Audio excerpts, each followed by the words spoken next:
Hello friends, मैं हूं मिथिलेश कुमार और आपका स्वागत करता हूं उदित एकेडमी के यूट्यूब चैनल पे। आज के इस वीडियो में हम लोग यूपी पॉलिटेक्निक ग्रुप यानी डी फार्मा एंट्रेंस एग्जाम का जो प्रीवियस ईयर क्वेश्चन है उसका पार्ट 2 डिस्कस करने वाले हैं।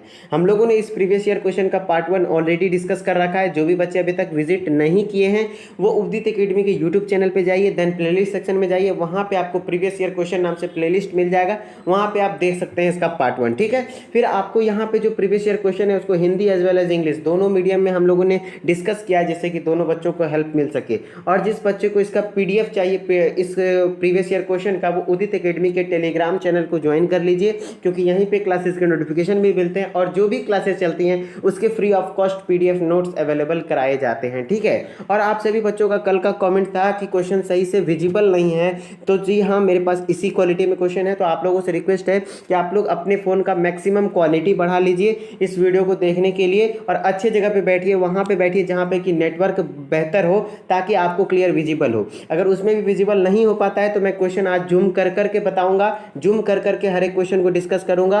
और फिर भी प्रॉब्लम है तो आपको ये क्लास देख लीजिए, क्योंकि मैं क्वेश्चन पढ़ूंगा तो आपको तो पता चल जाएगा क्वेश्चन क्या है। फिर आप पीडीएफ देख लीजिएगा, इसका पीडीएफ मैं शेयर कर दूंगा उदित एकेडमी के टेलीग्राम चैनल पे। ठीक है, वहां से आप अच्छे से पढ़ सकते हैं। ठीक है, तो चलिए हम लोग स्टार्ट करते हैं, आराम से थोड़ा जूम कर करके पढ़ेंगे। सबसे पहले हम लोगों ने कल 70 नंबर क्वेश्चन तक डिस्कस कर लिया, आज हम लोग 71 से स्टार्ट करते हैं। ठीक है, फर्स्ट क्वेश्चन हमारा क्या है, which of the following has pseudocoel, यानी निम्न में से किसमें मिथ्या देह गुहा उपस्थित होती है। देखिए, सूडोसील क्या होता है, ऐसा बॉडी जिसमें कि सीलोम नहीं है लेकिन देखने में वो क्या लगता है, सीलोम के जैसा लगता है। ठीक है, सूडोसीलोम है मतलब है सीलोम नहीं, उसमें देह गुहा है नहीं, लेकिन मिथ्या है, एक मिथ है, मतलब एक देखने से लगता है कि वो देह गुहा है। ठीक है, तो वो किस में पाया जाता है, तो वो निमेटोडा में पाया जाता है। किस में पाया जाता है, निमेटोडा में। और निमेटोडा फाइलम को ही एक और नाम बोला जाता है स्केलमिंथिस। तो अगर ऑप्शन में स्केलमिंथिस रहता तो भी हो जाता, अगर ऑप्शन में निमेटोडा है तो वो भी हम लोग टिक करेंगे। ठीक है,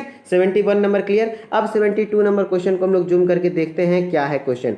72 नंबर क्वेश्चन है हमारा, विच of the following is lysosome function. ये क्वेश्चन तो आपसे अच्छे से बनेगा कि निम्न में से लाइजोसोम का कार्य क्या है। तो लाइजोसोम को आत्महत्या की थैली कहा जाता है, और लाइजोसोम में डाइजेस्टिव एंजाइम्स पाए जाते हैं, हाइड्रोलेज एंजाइम्स पाए जाते हैं, जो कि एक्स्ट्रा सेलुलर मटेरियल को यानी कि बाह्य पदार्थ का पाचन करता है, साथ ही साथ ऑटोलाइसिस भी करता है। मतलब क्या, ऑटोलाइसिस का मतलब क्या, स्वनष्टीकरण, मतलब खुद को भी वो नष्ट कर सकता है, और साथ ही साथ ट्रिगर ऑफ सेल डिवीजन यानी कोशिका विभाजन में भी सहायता प्रदान करता है। तो इस प्रकार से हमारा आंसर हो जाएगा ऑल ऑफ दीज। ठीक है, इस प्रकार से आंसर क्या हो जाएगा, ऑल ऑफ दीज। लाइसोसोम का फंक्शन क्या क्या है, digestion of extra cellular material, बाह्य पदार्थों का पाचन करता है, साथ ही साथ स्वनष्टीकरण करता है यानी ऑटोलाइसिस करता है, और साथ ही साथ कोशिका विभाजन यानी सेल डिवीजन में हेल्प भी करता है। ठीक है, अब हमारा 73 क्वेश्चन को हम लोग फोकस में लेते हैं।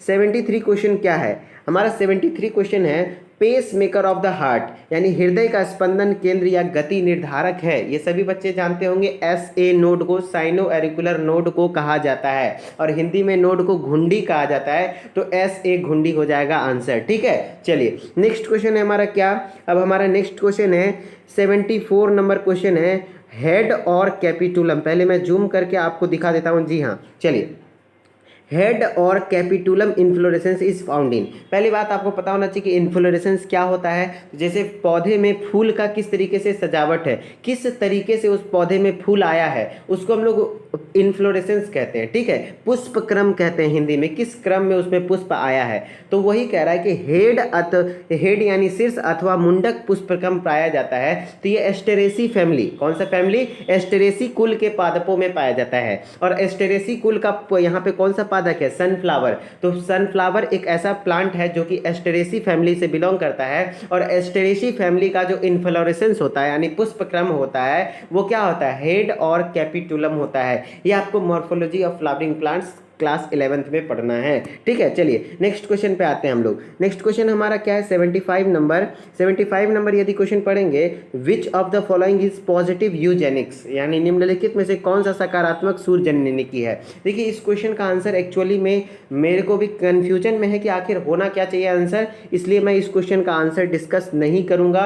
इसका अगर किसी को पता है तो आप लोग डिस्कस कीजिए। ठीक है, मैं पॉजिटिव यूजेनिक्स के बारे में थोड़ा सा डिटेल में स्टडी करूंगा, उसके बाद मैं इसका क्वेश्चन क्वेश्चन का आंसर टेलीग्राम पे आपको बताऊंगा, ठीक है, क्योंकि इस क्वेश्चन का आंसर में मेरे को थोड़ा कंफ्यूजन है, मैं कंफर्म नहीं हो पा रहा हूं। यहाँ पे मेरे को 2 ऑप्शन सही लग रहा है, इसलिए मैं इस क्वेश्चन के बारे में नहीं बोलूंगा, ठीक है, 75 नंबर क्वेश्चन के बारे में, क्योंकि आपको गलत बताना बिल्कुल सही बात नहीं है। अगर नहीं आता है तो भैया मैं एक्सेप्ट करता हूँ कि ये क्वेश्चन मेरे को नहीं पता है, ठीक है। इसके बारे में मैं स्टडी करूंगा कि पॉजिटिव यूजेनिक्स में क्या क्या आते हैं, क्योंकि मैंने जितना पढ़ा है उस हिसाब से ऑप्शन वहाँ पे छटा नहीं रहा है। और मतलब ऐसा होता है ना कि आपके एग्जाम में 1-2 क्वेश्चन ऐसा होते हैं जो कॉन्ट्रोवर्शियल क्वेश्चन होते हैं, उसका आंसर टिक करना थोड़ा सा डिफिकल्ट हो जाता है, ठीक है, तो उसी में से एक क्वेश्चन वो है, ठीक है। चलिए 76 नंबर क्वेश्चन है एट्रोपा बाल्डोना। एट्रोपा बाल्डोना क्या है? एक मेडिसिनल प्लांट है। मेडिसिनल प्लांट मतलब क्या? औषधि योग्य पौधा। इससे बहुत तरीके की क्या बनाई जाती है? औषधि बनाई जाती है। तो एट्रोपा बाल्डोना प्लांट ऐसा प्लांट है जिससे कि क्या बनाया जाता है? औषधि बनाया जाता है, ठीक है। अब 77 नंबर क्वेश्चन है cell wall of gram positive bacteria is made up of. ये क्वेश्चन भी आप लोगों को पता होगा कि ग्राम धनात्मक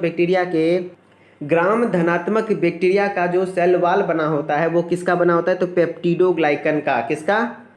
ग्राम पॉजिटिव बैक्टीरिया का जो सेल वॉल बना होता है वो किससे बना होता है? पेप्टिडोग्लाइकन से बना होता है। यानी ग्राम ग्राही या फिर ग्राम धनात्मक जीवाणुओं का जो कोशिका भित्ति बना होता है वो पेप्टिडोग्लाइकन से बना होता है, ठीक है। चलिए नेक्स्ट क्वेश्चन पे आते हैं हम लोग। नेक्स्ट क्वेश्चन हमारा क्या है, थोड़ा सा जूम कर लेते हैं 85 नंबर क्वेश्चन को। ये क्वेश्चन हमारा है age of a tree can be estimated by. Age of a tree यानी क्या हुआ? किसी वृक्ष का आयु आकलन किसके द्वारा किया जाता है? तो देखिए मैं आपको बताता हूँ, जैसे कि अगर कोई पौधा है, पौधा नहीं बोलेंगे इसको, पेड़ बोलेंगे। पेड़ को यदि आप यहाँ से काटते हैं इस तरीके से, तो अगर काटते हैं तो वहाँ पे अगर देखिएगा उस लकड़ी में एनुअल रिंग बना होता है, गोल गोल अंदर में रिंग बना होता है, उसी को हम लोग एनुअल रिंग या फिर वलई, वार्षिक वलई कहते हैं, ठीक है। तो उसी जितना वो वार्षिक वलई है यानी एनुअल रिंग है, उसी से उस पौधे का उम्र भी पता लगाया जा सकता है कि वो कितने साल का पौधा है। तो age of tree can be estimated by number of annual rings. किसके द्वारा? नंबर ऑफ एनुअल रिंग्स के द्वारा, ठीक है। हिंदी में बोले तो वार्षिक वलयों की संख्या से वृक्ष की आयु का आकलन किया जा सकता है, ठीक है। चलिए नेक्स्ट क्वेश्चन क्या है? Currency of energy is. Energy currency हमने पता रखा है कि एनर्जी करेंसी किसे कहते हैं? एटीपी को कहते हैं। किसको कहते हैं? यानी ऊर्जा की मुद्रा एटीपी को कहा जाता है। और एटीपी का फुल फॉर्म क्या होता है? Adenosine triphosphate. क्लियर। चलिए नेक्स्ट क्वेश्चन है another name of spirogyra. Spirogyra का दूसरा नाम क्या है? तो स्पायरोगायरा को वाटर सिल्क के नाम से भी जानते हैं। वाटर सिल्क, याद रख लीजिए, स्पायरोगायरा को और किस नाम से जानते हैं हम लोग? वाटर सिल्क के नाम से जानते हैं। क्लियर। अब हमारे पास क्या है? 89 नंबर क्वेश्चन। 89 नंबर क्वेश्चन को हम लोग थोड़ा सा लेंगे एंजाइम के बारे में। देखिए क्या है question, which of the following statement is correct reference to enzyme. तो एंजाइम के बारे में आप ये याद रख लीजिए कि होलो एंजाइम का दो कंपोनेंट से बना हुआ आता है। कौन सा एंजाइम? होलो एंजाइम 2 कंपोनेंट से बना होता है। एक होता है एपो एंजाइम प्लस दूसरा होता है को एंजाइम। तो आपका आंसर नंबर इस हिसाब से देखिएगा तो डी नंबर आंसर हो जाएगा। होलो एंजाइम का कितने का, मैंने क्या बोला? होलो एंजाइम का कितना का ये होता है? होलो एंजाइम कितने एंजाइम से? 2 एंजाइम से मिलकर बना होता है। एक होता है एपो एंजाइम, दूसरा होता है को एंजाइम। उसी तरीके से हिंदी में भी वही है कि एंजाइम के संदर्भ में कौन सा कथन उचित है? तो ऑप्शन नंबर डी हो जाएगा, holoenzyme equal to apoenzyme plus सह एंजाइम, ठीक है। चलिए अब हम लोग नेक्स्ट क्वेश्चन हम लोग देखते हैं। नेक्स्ट क्वेश्चन हमारा क्या है? हमारा नेक्स्ट क्वेश्चन है 90 number question. Which of the following character is common both in human and adult frog. मतलब कहने को हुआ कि निम्नलिखित में से कौन सा लक्षण जो मानवों तथा वयस्क मेढकों दोनों में समान पाया जाता है। मतलब वयस्क मेढक और इंसान में समान पाया जाने वाला है, ठीक है। सबसे पहला ऑप्शन है यूरियोथेलिक मोड ऑफ एक्सक्रीशन। मतलब हुआ कि देखिए इंसानों में भी यही काम होता है कि जितने भी टॉक्सिक सब्सटेंस है जैसे कि एमोनिया वगैरह, उसको यूरिया में कन्वर्ट करके एक्सक्रीट किया जाता है, यानी शरीर से बाहर किया जाता है। जस्ट यही करता है कौन? मेढक भी। तो मेढक और इंसानों में यही कैरेक्टर सेम है, यूरियोथेलिक मोड ऑफ एक्सक्रीशन, यानी यूरियोटेलिक प्रणाली द्वारा क्या करता है? त्यागना करता है। मतलब वो एक्सक्रीट जो करता है, बॉडी से बाहर निकालता है अपने टॉक्सिक सब्सटेंस को, वो यूरिया के रूप में करता है, ठीक है। फिर हम लोग ऑप्शन बी सी डी क्यों नहीं हुआ वो भी बताएंगे। 4 चैम्बर ऑफ हार्ट। क्या बोल रहा है, समान होना चाहिए, जबकि हम लोग जानते हैं इंसान का जो हार्ट होता है वो कितना होता है, 4 चैम्बर यानी 4 कक्ष होता है, लेकिन मेढक के हृदय में मात्र 2 कक्ष होता है। कितना कक्ष, 2 कक्ष, ठीक है। फिर हम लोग में इंटरनल फर्टिलाइजेशन होता है, मतलब जो फर्टिलाइजेशन होता है, निषेचन होता है, वो शरीर के अंदर होता है, जबकि मेढक में जो फर्टिलाइजेशन होता है वो क्या होता है, एक्सटर्नल फर्टिलाइजेशन होता है, शरीर से बाहर होता है। और क्या, न्यूक्लिएटेड आरबीसी, तो हम लोगों में जो आरबीसी होता है, मेच्योर आरबीसी होता है, वो क्या होता है, केंद्रक विहीन होता है, यानी केंद्रक नहीं होता है। लेकिन जो एडल्ट फ्रॉग है यानी वयस्क मेढक है, उसके आरबीसी में क्या होता है, न्यूक्लियस होता है। तो इस प्रकार से ये तीनों ऑप्शन नहीं होगा, क्योंकि ये तीनों ऑप्शन मैच नहीं कर रहा है। समझ गए कि इंसान में भी टॉक्सिक सब्सटेंस जैसे एमोनिया वगैरह है, उसको यूरिया के रूप में कन्वर्ट करके देन एक्सक्रीट किया जाता है। जस्ट उसी तरीके से फ्रॉग यानी वयस्क मेढक में भी टॉक्सिक सब्सटेंस एमोनिया को यूरिया में कन्वर्ट करके वो एक्सक्रीट करता है। और जब भी ऑप्शन है जैसे कि इंसानों में 4 चैम्बर हार्ट होता है, लेकिन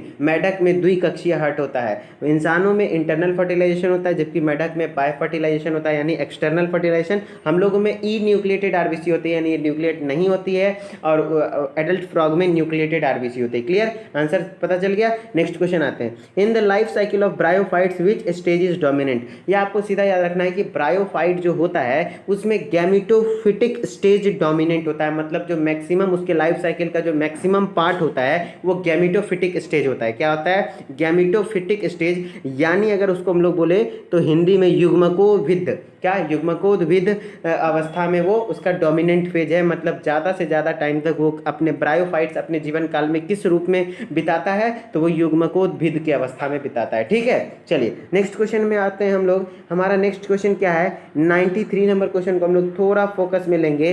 प्लासेंटेशन, क्या, placentation present in P plant, मतलब मटर के पौधे में पाया जाने वाला बीजांड न्यारा है। देखिए प्लासेंटेशन क्या होता है कि उसमें जो बीज है मटर का जो आप खाते हैं मटर, तो उसमें जो बीज है वो किस प्रकार से सजाया हुआ है। तो आपने देखा होगा कि जैसे जैसे मटर का है प्लांट, तो मटर का ये है तो उसमें किनारे किनारे पे क्या लगा होता है, उसका सीड लगा होता है। तो इस टाइप के प्लासेंटेशन को हम लोग क्या कहते हैं, मार्जिनल प्लासेंटेशन कहते हैं। इस प्रकार के प्लासेंटेशन को क्या कहते हैं, मार्जिनल प्लासेंटेशन, यानी सीमांत बीजांड न्यारा। ठीक है, क्या कहते हैं, सीमांत बीजांड न्यारा। तो placentation present in P plant में जो प्लासेंटेशन होता है वो मार्जिनल होता है, मार्जिन मतलब किनारा, तो सीमांत में यानी सीमा पर होता है, यानी किनारे किनारे में सीड्स होते हैं। क्लियर, चलिए life span of blood platelets is, रुधिर प्लेटलेट्स का जीवन काल होता है। तो ब्लड प्लेटलेट्स का जो जीवन काल होता है वो लगभग 8 से 10 दिन का होता है। कितना दिन का, 8 से 10 दिन का होता है। ठीक है, चलिए नेक्स्ट क्वेश्चन है हमारा, cork cambium is an example of. Cork cambium जो उदाहरण है वो किसका है, तो लेटरल मेरिस्टेम का है। किसका है, लेटरल मेरिस्टेम। किसका, cork cambium is an example of lateral meristem, यानी कॉर्क कैम्बियम पार्श्व विभज्योतक का उदाहरण है। ठीक है, लेटरल मेरिस्टेम क्या होता है, लेटरल मेरिस्टेम के द्वारा क्या होता है, प्लांट्स का वेट यानी क्या कहते हैं उसका क्या मोटाई बढ़ता है, क्या बढ़ता है, मोटाई बढ़ता है। और एपिकल मेरिस्टेम जो होता है शीर्षस्थ विभज्योतक, उसके द्वारा क्या होता है, पौधे का हाइट बढ़ता है। तो ये जो कॉर्क कैम्बियम है वो किसका उदाहरण है, लेटरल मेरिस्टेम का, जिसके कारण क्या होता है, प्लांट का क्या कहते हैं ये मोटाई बढ़ता है। ओके, चलिए नेक्स्ट क्वेश्चन पे आते हैं हम लोग। हमारा नेक्स्ट क्वेश्चन है स्कोलिडोन, इसको थोड़ा सा जूम कर देंगे। स्कोलिडोन बिलोंग्स टू द क्लास, स्कोलिडोन को किस वर्ग से संबंधित रखती है। देखिए स्कोलिडोन को हम लोग डॉग फिश कहते हैं, और डॉग फिश के बारे में मैंने पढ़ा दिया है। देखिए एक होता है स्कोलिडोन, दूसरा होता है प्रिस्टिस। ये दोनों एग्जाम्पल हमने पढ़ा रखा है, स्कोलिडोन और प्रिस्टिस मॉडल पेपर सीरीज में है। स्कोलिडोन को हम लोग डॉग फिश कहते हैं, प्रिस्टिस को हम लोग सॉ फिश कहते हैं। ये दोनों किस क्लास से बिलोंग करता है, तो कॉन्ड्रिकाइटिस बिलोंग से, किससे, कॉन्ड्रिकाइटिस क्लास से बिलोंग करता है, और हिंदी में भी बोले तो कॉन्ड्रिकाइटिस ही बोला जाता है। ठीक है, आप स्कोलिडोन किस वर्ग से संबंध रखता है, तो कॉन्ड्रिकाइटिस से बिलोंग करता है। ठीक है, चलिए अब हम लोग नेक्स्ट क्वेश्चन पे आते हैं। हमारा नेक्स्ट क्वेश्चन है 98 नंबर क्वेश्चन। ये क्वेश्चन आप लोग बता सकते हैं, vascular cryptogams are. Vascular cryptogams मतलब वेस्कुलर का मतलब हुआ संवहन, और संवहन का मतलब हमने बताया संवहन उत्तक कौन कौन सा है, जाइलम है और फ्लोएम है। और प्लांट किंगडम में जो जितने 5 फाइलम है उसमें सबसे पहली बार जो संवहन उत्तक देखने को मिला, क्या, संवहन उत्तक देखने को मिला, यानी वेस्कुलर टिश्यू, वो किस में था, टेरिडोफाइट्स में था। और अपुष्पोद्भिद जिसमें कि क्या लगे, पुष्प ना बने और बीज ना बने, क्या नहीं बने, बीज ना बने। जैसे कि हम लोगों ने प्लांट किंगडम को दो पार्ट्स में बांटा था ना, क्रिप्टोगेम्स और फेनेरोगेम्स। क्रिप्टोगेम्स में कौन कौन था, एल्गी, ब्रायोफाइट एंड टेरिडोफाइट, और ये तीनों में क्या हो, जिसमें कि बीज ना हो और बीज और फूल ना हो। और फेनेरोगेम्स में क्या था कि बीज भी हो और फूल भी हो। तो वो यहाँ पे क्या बोल रहा है कि क्रिप्टोगेम्स और वेस्कुलर, यानी सबसे पहला प्लांट जहाँ पे कि क्या आया हो, वेस्कुलर आया हो, यानी वेस्कुलर टिश्यू यानी जाइलम और फ्लोएम आया हो, वो कौन सा है, टेरिडोफाइट्स है। कौन सा है, टेरिडोफाइट फाइलम है। क्लियर। चलिए अब, और प्लांट्स में फाइलम को डिवीजन बोला जाता है। क्या बोला जाता है, डिवीजन। तो संवहन और पुष्पोद्भिद किस डिवीजन से बिलोंग करता है, तो टेरिडोफाइट्स से बिलोंग करता है। ठीक है। चलिए नेक्स्ट क्वेश्चन है हमारा क्या, botanical name of radish. Radish का बॉटनिकल नेम क्या है, यानी साइंटिफिक नेम रेफेनस सटाइवस होता है। किस क्या होता है, रेफेनस सटाइवस। मूली का क्या होता है, वनस्पतिक नाम रेफेनस सटाइवस है। ठीक है। ये भी देखिए, अब आप क्या कीजिएगा कि सभी का बॉटनिकल नाम याद कीजिएगा, जितना भी ये सब गाजर, मूली, आलू, टमाटर सबका नहीं है ना, आप उसी का याद कीजिएगा जो एनसीईआरटी में दे रखा है और मॉर्फोलॉजी चैप्टर में क्लास 11th में दे रखा है रेडिस का। क्या, रेडिस का बॉटनिकल नेम रेफेनस सटाइवस। जैसे कि आलू का भी दे रखा है सोलेनम ट्यूबेरोसम। ठीक है। इस तरीके से प्याज का भी दे रखा है ओलियम सेपा। तो आपको ये सब चीज़ें याद रखनी पड़ती है ना, इसलिए मैं कहता हूँ कि एनसीईआरटी काफ़ी इंपॉर्टेंट है। लेकिन अभी के पॉइंट्स पे अगर आप एनसीईआरटी पढ़ रखे हैं तभी आप रिवाइज कीजिए, अन्यथा यदि आप एक बार भी नहीं पढ़े तो आप एनसीईआरटी को टच भी मत कीजिए, क्योंकि वो बहुत डिमोटिवेट करेगा आपको, क्योंकि वो काफ़ी टफ लैंग्वेज में है। उसके लिए एक अच्छे एजुकेटर का जरूरत है जो कि आपको लाइन बाय लाइन क्लियर बताए। देखिए एनसीईआरटी पढ़ने का मतलब क्या तरीका है, उसमें क्या है कि अगर एक पैराग्राफ यदि आप पढ़ें तो उस पैराग्राफ से आप फिर सोचिए कि कितने टाइप से क्वेश्चन बना। ठीक है। मेरा काम वही रहेगा अगले बैच से, मैं सोच रहा हूँ कि वही करूँगा कि पैराग्राफ के एक एक लाइन को मैं समझाऊंगा कि देखिए इस लाइन से ऐसे क्वेश्चन बनेगा, इस लाइन से ऐसे क्वेश्चन बनेगा, इस लाइन से ऐसे क्वेश्चन बनेगा। देन आप लोगों बच्चे को बहुत ज़्यादा हेल्प मिलेगा। लेकिन इस बार जो हो सक रहा है हम लोगों ने किया है और बेस्ट है, इतना में भी अच्छा हो सकता है। ठीक है। तो मूली का वनस्पतिक नाम क्या है, रेफेनस सटाइवस। क्लियर। चलिए अब हम लोग नेक्स्ट क्वेश्चन आते हैं, न्यूक्लियस वाज डिस्कवर्ड बाय। ये भी क्वेश्चन हम लोगों ने कर रखा है 500 प्लस प्रश्नकाल सीरीज में। केंद्रक की खोज किसने की थी, तो केंद्रक की खोज रॉबर्ट हुक ने किया। सॉरी, रॉबर्ट हुक ने तो कोशिका का, रॉबर्ट ब्राउन, किसने, रॉबर्ट ब्राउन ने केंद्रक का खोज किया था। किसने, रॉबर्ट ब्राउन ने। ठीक है। रॉबर्ट हुक ने तो कोशिका का खोज किया था। अच्छा बताइए, जीवित कोशिका का खोज किसने किया था, तो एंटोन वॉन लीवनहुक। और मृत कोशिका, Robert Hooke. Father of cytology, Robert Hooke. ठीक है। साइटोलॉजी मतलब क्या होता है, सेल का अध्ययन यानी कोशिका का अध्ययन। क्लियर। तो इस तरीके से हमारा ये प्रीवियस ईयर क्वेश्चन का 100 नंबर तक, 50 to 100 तक बायोलॉजी का क्वेश्चन था, वो हमने कवर कर लिया। ठीक है। हमारा यहाँ तक क्वेश्चन कवर हो गया। और फिर इस तरीके से हमारा प्रीवियस ईयर क्वेश्चन हमारे पास 1 ईयर का अवेलेबल है। और मैं ये भी बता दूं कि ये मुझे ये भी नहीं पता कि ये किस ईयर का प्रीवियस ईयर क्वेश्चन है। शायद हो सके तो ये 2019 का या तो 2018 का है। क्यों, क्योंकि मुझे ये क्वेश्चन उदित सर ने अवेलेबल किया है कि ये ओरिजिनल प्रीवियस ईयर क्वेश्चन है, लेकिन किस ईयर का है सर को भी नहीं पता है उतना। लेकिन हाँ 2018 या फिर 2019 का है। लेकिन हाँ आपके एग्जाम का original previous year question paper है। ठीक है। इतना ट्रस्ट आप कर सकते हैं, आपके एग्जाम में इसी लेवल का क्वेश्चन आता है और इसी एक एक लाइन, 1 लाइनर क्वेश्चन आती हैं। ऐसा भी नहीं है कि बहुत लंबा लंबा क्वेश्चन आता है, बस छोटा छोटा ही क्वेश्चन आता है। बस सही मायने में यदि आप एनसीईआरटी को रीड कर लेंगे 4 से 5 बार तो मेरे ख्याल से 50 में से 50 क्वेश्चन यदि आप सही कर सकते हैं। 1-2 क्वेश्चन जैसे एक्सेप्शनली आ जाता है, पॉजिटिव यूजेनिक्स वाला, वो टॉपिक मुझे को पढ़ना पड़ेगा पॉजिटिव यूजेनिक्स के बारे में। देन मैं उसका आंसर टेलीग्राम पर आपको साझा कर दूंगा। ठीक है। तो चलिए, और हाँ आज के रात में मैं सोच रहा हूँ कि 2017 के मॉडल पेपर को कम्प्लीटली रिवाइज करवा दूँ। ठीक है। तो आप लोगों को टेलीग्राम चैनल उदित एकेडमी को ज्वाइन कर लीजिए, क्योंकि आज रात के 8 बजे से, कितने बजे से, 8 बजे से ये 2017 का मॉडल पेपर कंप्लीट होगा। ठीक है। कंप्लीट मॉडल पेपर हम लोग 2017 का रिवाइज करेंगे आज रात 8 बजे। ठीक है। ये क्लास कंफर्म होगा, इसलिए आप अभी से ही नोटिफिकेशन बेल को ऑन कर लीजिए, चैनल को सब्सक्राइब करके, ताकि आपको मिल जाए। या फिर आप टेलीग्राम को ज्वाइन कर लीजिए, कोई एक ऐसा चीज़ ज्वाइन कर लीजिए जहाँ से कि आपको नोटिफिकेशन मिल सके, फिर आप क्लास साथ में हमारे साथ कर सकें, चाहे वो एक पार्ट में कंप्लीट हो या फिर अगर मान लीजिए जैसे कि हमारे पास मोबाइल है तो उसमें एक ही बार में ज़्यादा लंबा वीडियोज़ नहीं शूट हो पाता है, प्रॉब्लम करने लगता है। तो इस कारण से हो सके तो ऐसा होगा कि अगर 1-1.5 घंटा, क्योंकि 1 घंटा कम से कम लगेगा, क्योंकि मैं पूरे 45 मिनट का मिनिमम क्लास चलेगा, तो अगर उतना नहीं हो पाता है ना, तो जैसे ही जितना पार्ट्स में खत्म हुआ जस्ट जस्ट 5 मिनट के बाद फिर नेक्स्ट क्लास में उसको कवर कर लेंगे, ठीक है, लेकिन छोड़ेंगे नहीं। क्लियर? तो चलिए हम लोग मिलते हैं रात वाले क्लास में। प्रीवियस ईयर क्वेश्चन देख के आपको कैसा लगा, क्या सारे क्वेश्चन का आंसर भी सही है ना, आप लोग भी डिस्कस कीजिए, ठीक है। हम लोग मिलते हैं रात वाले क्लास में। Okay, bye bye.